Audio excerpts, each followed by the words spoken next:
खुलुमबाय आं सिबि रानी ब्रह्म गोजोन फुंबिलिनि बयनिसिमबो गाहाम हामलायनायखौ जासिहरनाय थाबाय नोंथांमोननि थाखाय आं माखासे खौरां लानानै फैबावबाय अन्नानै भिडिअखौ जोबजासिम नायलांदो 27 बोसोरनि उनाव बीजेपीआ दिल्लीखौ दखल खालामनो हादों बीजेपी दोलोनि गेदेर देरहासारनो हानाय मैया दिल्लीआव विधानसभा बिसायख'थिनि फिथाइ फोसावदोंमोन जेराव मोन 70 मासिनि मादाव बीजेपी दोलोआ मोन 48 मासियाव देरहासार जानो हादों आम आदमी पार्टीआ मोन 22 मासियाव देरहासार जानो हादों नाथाय कंग्रेसआ मोनसेबो मासियाव देरहासार जानो हायाखै दिल्लीनि बारग' गिबि मन्थ्रि अरविंद केजरीवाल बिथाङा निउ दिल्ली सीटआव 4,089 मार्जिनजों बीजेपीनि बिजाथि परवेश बर्मानि आखायाव जेननो गोनां जादों ओजोंहाय दिल्लीनि गिबि मन्थ्रि आतिशी बिथांजों लोगोसे आम आदमी पार्टीनि साथाम मन्थ्रि गपाल राय मुकेश आलावत आरो इमरान हुसैन बिथांमोनहा देरहासार जानो हादों ओजोंहाय दिल्लीआव बीजेपी दोलोनि गेदेर देरहासारनो हानाय 27 बोसोरनि उनाव बीजेपीआ दिल्लीखौ दखल खालामदों जेराव रंजा बाजा बमा गावनानै दल पेम्पा दामनानै रंजादों बीजेपी दोलोनि मावथि आरो दैदेनगिरिफोरा दिल्लीजों लोगोसे आसामावबो बीजेपी देरहासारनो हानायखौ लानानै रंजानायखौ नुनो मोननाय जादों ओजोंहाय जेननायखौ लानानै अरविंद केजरीवाल बिथाङा मा बुंथिदों बेखौ दान्दिसे नोंथांमोननो मिथिहोनो लानाय जाबाय अरविंद केजरीवाल बिथाङा बेखौनो बुंथिदों दि रायजो राजानि थांखिखौ आजावो बीजेपीनिसिम गाहाम हामलायनाय जासियो लोगोसे आम आदमी पार्टीआ दिल्लीनि थाखाय बेरेखा दोलोआव थानानैनो गोख्रोङै खामानि मावलांगोन होननानैबो बिबुंथि होयो अरविंद केजरीवाला बेनो जेन राजखान्थि मैयानि सुथुरा दिनै लोगो आरो मैयानि लोगोआ दिनै सुथुर थारैनो राजखान्थियाव अराय लोगो गैया आरो अराय सुथुरबो गैया जाय खाम्फा बरगयारिया UPPLनि हेंथा आरो बिचार गोरोबथानि हेंथा गोबां खोथा बाथ्राफोर बुंदोंमोन बिथाङा दिनै बेफोरखौ दसे समनि गेजेरावनो बावगारजोबनानै UPPL दोलोआव हाबफैबाय BTechनि इयुन दानि बोहैनाय राजखान्थिनि जि थासारि लोगोसे फैबाय थानाय राजखान्थिनि थासारि आरो BTechनि गासै हारि माहारिनि सुबुंफोरखौ राजखान्थियै खौसे खालामनायनि थांखिजों UPPL दोलोआव हाबदों होननानै फोरमायथिबाय खाम्फा बरगयारिया मख'नो गोनांदि BPFनि गोख्रों दैदेनगिरि आरो BTechनि बारग' लेङाइ गाहाय खाम्फा बरगयारि बिथाङा गावजों लोगोआव 400 BPFनि मावथि आरो दैदेनगिरिफोरखौ लोगोआव लाफानानै मैया अफिसियेलि UPPL दोलोआव हाबबाय जेराव UPPL दोलोनिफ्राय गाजा गोमजायै बरायदों खाम्फा बरगयारिजों लोगोसे BPF दोलोनिफ्राय फैनाय माखासे दैदेनगिरि आरो मावथिफोरखौ जोंनि दैदेनगिरिफ्रा खौसे जानो नांगोन जुदि जायाब्ला जोंनि बर' हारिया थांनानै थानो हानाय नङा आरो BTechनि गुबुन गुबुन हारिनि गांनाय उखैनायखौबो सुफुंनो हानाय नङा बे बिबुंथिखौ होबाय खाम्फा बरगयारिया बेनिखायनो बेफोर खामानिखौ मावनो थाखाय UPPLआव बांसिन खाबु मोनगोनखौ नुहुरदों आरो रां रुफानि थाखाय गोहो EM मन्थ्रि लुबैनानै UPPL दोलोआव जों हाबाखै होननानैबो बिबुंथि होयो खाम्फा बरगयारिया साख्रि होनायनि मुङाव बाजार बेखेवदों माखासे दुथां सुबुंफोरा एडिआरि 4th ग्रेड साख्रि होनायनि मुङाव बेंगुरा बेंगुरि बा देहायारि जेंना गोनां सुबुंफोरनिफ्राय 4,50,000 रांसिमहालागैबो बिदों रां बिनायनि अडिअ रेकर्डआ भाइराल जानायनि उनावनो खुद्रिदों देहायारि जेंना गोनां सुबुंफोरा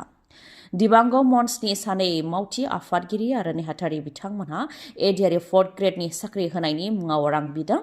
4,50,000 रांसिम गोबां बेंगुरा सुबुंफोरनिफ्राय बिदों साख्रि मोननो थाखाय फोरमान बिलाइ होनायजों लोगोसे रां होग्रोनो नांगोन होननानै बुंथिदों अब्लासो खामानिखौ जागायगोन आरो उनाव गासै रांखौनो होनो नांगोन आरो साख्रि होनायनि बेलायाव एग्रिमेन्ट बानायनानै होगोन होननानैबो बुंथिदों जाय दा भाइराल जानानै दङ बेखौ लानानै गोख्रोङै खुद्रिदों बेंगुरा बा देहायारि जेंना गोनां सुबुंफोरा जायनाखि रां लायालासे साख्रि होनाय जागोन होननानै आसाम सरकारा बुंथिबोबाय थादों बेनिखायनो आसाम सरकारा जाहाथे बिनि सायाव गोख्रोङै नोजोर लायो बेनि थाखाय दाबि दैखांदों देहायारि जेंना गोनां सुबुंफोरा आरो दायनिगिरिनि सायाव जाहाथे राहा लायो बेनि थाखायबो गोख्रोङै दाबि दैखांदों चन्दन ब्रह्मनि उनाव खाम्फा बरगयारि साफानि उनाव साफा BPFनि गेदेर दैदेनगिरिफ्रा UPPL दोलोआव हाबदों बेखौ लानानै BPFनि आफादगिरि हाग्रामा महिलारिया मा बुंखो बेखौ मिथिहोनो लाबाय हाग्रामा महिलारिया बुंथिदों दि चन्दन ब्रह्मनि उनाव खाम्फा बरगयारिखौ UPPLआव दैथायहरथ'दोंसो प्रमद बर'जों सावरायलायनानै खाम्फा बरगयारिखौ डिपुटेसनाव बा दैथायहरथ'दोंसो जायनाखि UPPLआ बिचार गोरोबथाखौ मावफुंनो हायाखै UPPL दोलोआव एक्सपार्ट आरो गियाननि दैदेनगिरिफोरनि आंखाल बेनिखायनो आरो गियानि आरो एक्सपार्ट दैदेनगिरि नांबावगौ होननायलाय दैथायहरथ'दों होननानै बुंथियो हाग्रामा महिलारिया आरो दा जौगानायनि खामानिया जासिगोन होननानैबो बुंथिबावो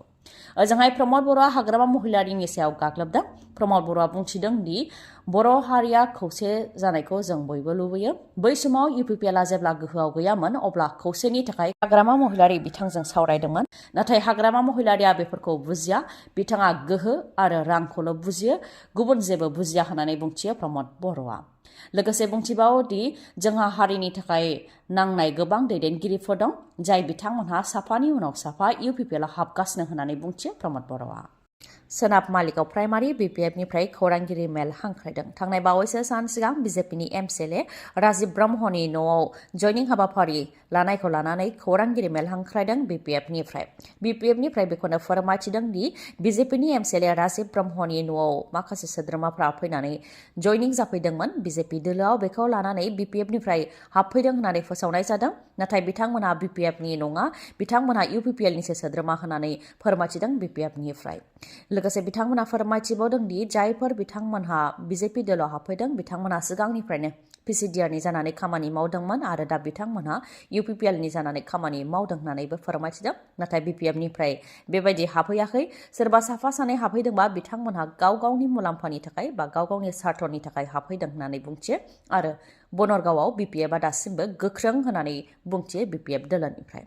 बुंथिबावदि राजिब ब्रह्मखौबो गोबां खस्थ' खालामनानै रायजो राजानि गेजेरजों भट होहोनानै देरहाहोदोंमोन होननानै बुंथियो बेनि अनगायैबो बुंथिबावदि बिटिआर गोरोबथा जानाया 5 बोसोर आबुं जाबाय नाथाय सोनाब मालिगावआव जेबो जौगानाय नुनो मोननाय जायाखै जेबो बिथांखि नुनो मोननाय जायाखै आरो नखर नखर साख्रि होनाय बेखौबो जाफुंनायखौ नुनो मोननाय जायाखै होननानै बुंथियो बिटिआर गोरोबथाया NDBफोरजों जानाय गोरोबथासोमोन नाथाय सागानगिरिफ्रानो दिनैसिम जोबथेसालियाव दङ दिनैसिमबो उदां जायाखै होननानै बुंथियो आरो NDBफोरखौ थगायदों गावखौ बर'नि गोरों साजायनानै NDBखौ थगायदों बेखौ रायजो राजाफ्रा नुबाय होननानैबो बुंथियो BPF दोलोनिफ्राय नोंथांनि मेगनाव जेंना जादों नामा जुदि जेंना जादोंब्ला आरो नोंथाङा मेगननि मोजां डक्टर नागिरदोंब्ला नोंथांनि थाखाय मोजां खौरां बङाइगावनि आइ हस्पिटालाव फैगोन सिनियर आइ स्पेशलिस्ट डक्टर प्रबिन बसुमतारी बिथाङा एम्स निउ दिल्लीनि बारग' SR RPC आरो दिल्ली GNCTनि बारग' आइ कनसालटेन्ट डक्टर प्रबिन बसुमतारीनि अनगायैबो मेगननि डक्टर आशराफुल आलम आरो डक्टर मेघाली शर्माखौबो बङाइगावनि आइ हस्पिटालाव नोंथांमोनहा मोननो हागोन लोगोसेनो कम्पिउटार पेकनि गेजेरजों केटारेक्ट सार्जारि खालामनो हागोन जेराव जेबो सानाय गैयालासे सुथेनाय गैयालासे आरो गोख्रैनो गाहामाव फैफिननायखौ नोंथांमोनहा मोननो हागोन आबुं थङा जाहैबाय बङाइगाव लवार आसाम हस्पिटालनि उल्था दिगाव बास स्टेन्डनि साखाथियाव फुंनि 10 रिंगानिफ्राय मोनाबिलि 7 रिंगासिम मेगननि डक्टरखौ मोननो हागोन बे बङाइगावनि आइ हस्पिटालाव माबाफोर सुलुं लानो गोसो दंबावोबा नोंथांमोनहा 6900949900 बे नाम्बाराव खौरां लाहरनो हागोन दिनैनि भिडिअआ एसेनोसै गाबोन आरो गोदान भिडिअजों लोगो मोनफिनबावगोन नोंथाङा दासिमबो आंनि चेनेलखौ साबस्क्राइब खालामाखैबा अन्नानै साबस्क्राइब खालामदो लोगोसे लाइक कमेन्ट आरो शेयार खालामनो दाबाव गोजोन्थों